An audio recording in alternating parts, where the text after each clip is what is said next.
Any day that Jim Bradley calls us together and says that we're going to have an announcement has got to be a good day. No member of the legislature could possibly work harder for his constituents and his region than Jim Bradley, and I've had the privilege since coming here to witness that personally. We owe Jim an immense debt of gratitude for all of the work he does for us, as well as for the people of Ontario. And so without further ado, I'd like to call up to the podium Jim Bradley, MPP for St. Catharines and Minister for Municipal Affairs and Housing. Jim. I'm delighted to be here with all of you from Brock, though we're not actually at Brock, at least not yet. I've had the privilege of making and attending a number of exciting announcements at Brock University, particularly over the last few years, as Brock's campus has received a major facelift and indeed exposed a bold new Brock to our community. Many of you have waited with eager anticipation for this day to come, some more patiently than others. Arts community members, city administrators, elected officials, faculty and staff at Brock, and indeed the rest of the community have all been strong advocates for this project, each in your own way. That advocacy has been heard, and today I'm pleased to announce, on behalf of the Government of Ontario, that we are investing $26.1 million in the relocation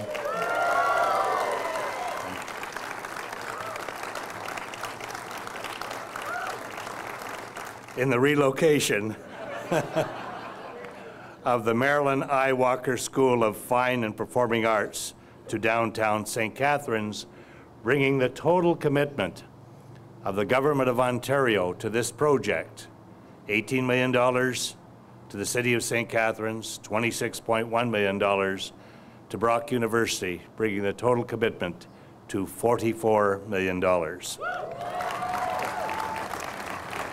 What I'd like to do right now is there's a lot of students here for whom this, you are an inspiration for this project. And I wonder if all of the students who are from visual arts and dramatic arts and from the music department and studies in arts and culture, if you could come forward and stand up here so people could see the amazing you.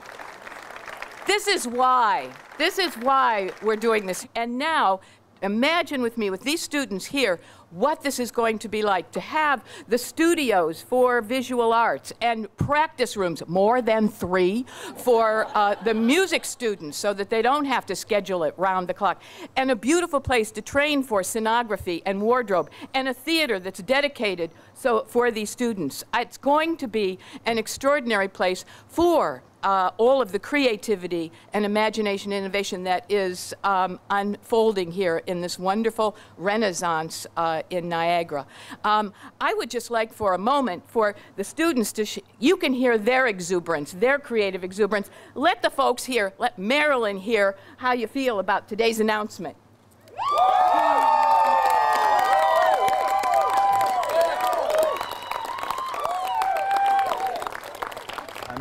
I'm really enthusiastic about today, in large part because of the effect that this announcement has already had on the student body. To give them a sense that the work that they're doing is important, that it's valued by the community. It's giving them that kind of boost to take their level of commitment even that bit further as they prepare for what they're going to do after they leave Brock.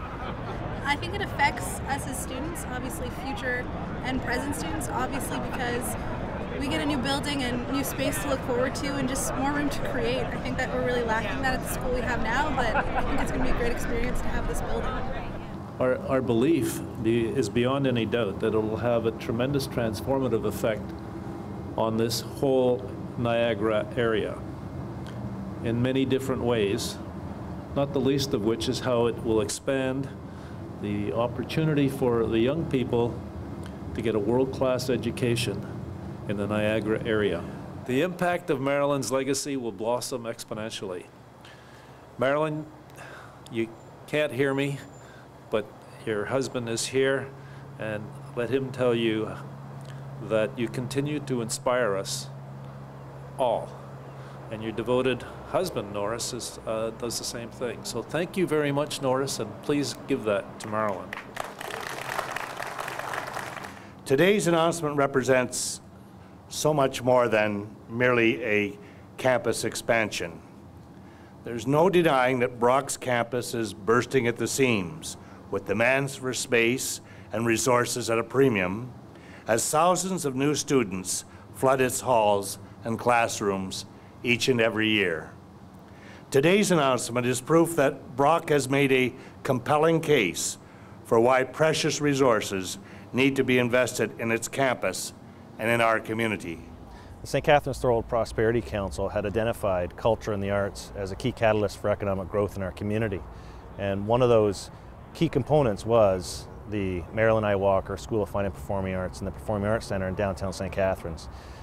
Having this announcement today will now allow for us to proceed forward with the next steps of the Prosperity Council to ensure that we have both sustainability, economic growth, and prosperity in our community moving forward. The new St. Catharines Centre for the Arts, built in conjunction with a new location for the Marilyn I Walker School of Fine and Performing Arts, right here at the Canada Haircloth Building, will be the cornerstone for a renaissance in our downtown core.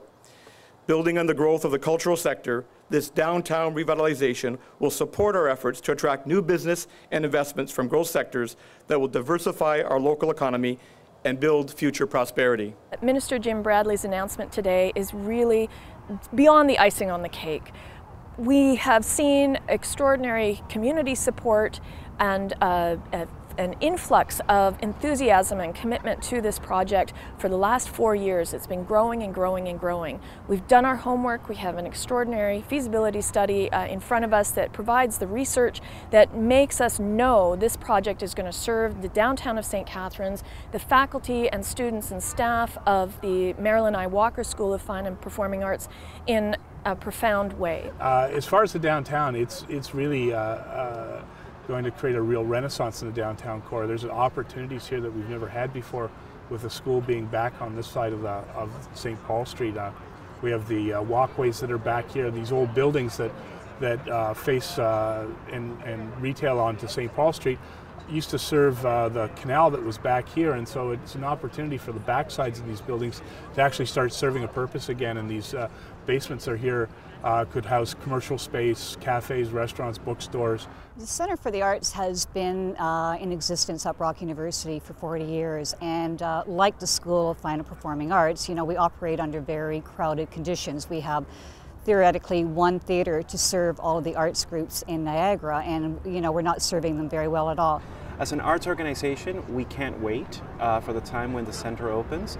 And everybody said all along that this is a partnership between the city and Brock University. So when Brock University is able to come forward and support the project in the way that they are today, thanks to this funding announcement, it makes the project a reality for all of us. So we're quite excited about that. We're also excited because we work especially with dramatic arts, dramatic arts at Brock University. We try to find ways to collaborate with the students, with the faculty there, and we're just thinking that the more this relationship grows, the more opportunities we'll have to do that kind of work. So we're really looking forward to strengthening that connection with Brock.